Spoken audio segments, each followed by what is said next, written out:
Hey guys, I'm gonna show you what your first client consultation should look like.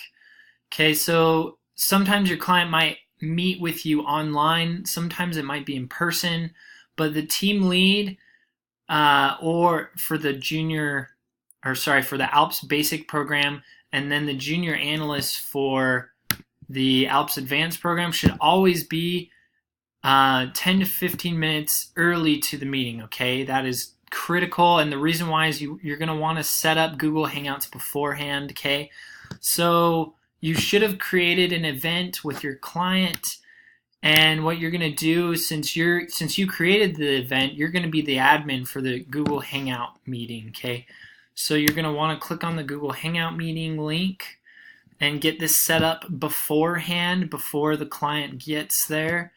And I'm going to join this meeting, and for the sake of this representation, I'm going to turn off the camera, and you're going to have lots of sometimes you're going to have online team members.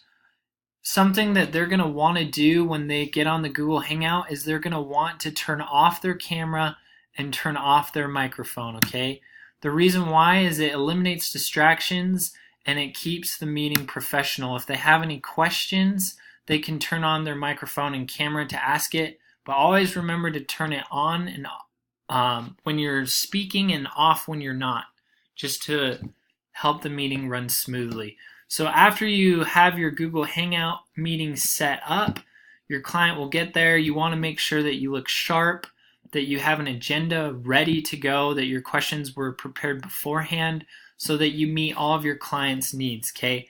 Something that we have in the intern resource folder is an agenda. This is an example of a team that has done a project with the RBDC. This is what the agenda looks like, has the objective.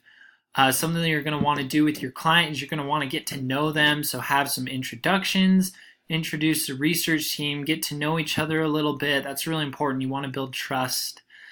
And then you want to move into the business. So the first thing that you want to go over is the project scope, okay? Now the project scope is pretty much the overview of what you're going to complete for your client. You're going to ask a lot of questions. You're going to mirror to your client that you understand what he wants, okay? And then you're going to so you'll talk about the project scope, the research plan, what type of a study it is, and then you'll have a questionnaire, okay? You want to ask all of the questions that you can to make sure you have the information that you need to complete a good project for your client, okay? And then you'll kind of go over the project timeline, what that looks like. You want to know from your client how often they want to meet, the best method of communication, and that should pretty much wrap up what it looks like, okay? And if you go through the agenda, it'll have kind of the steps of what the meeting should look like. Make sure to be and act professional. I would take notes while you're doing your consultation. That just shows that you're interested in your client.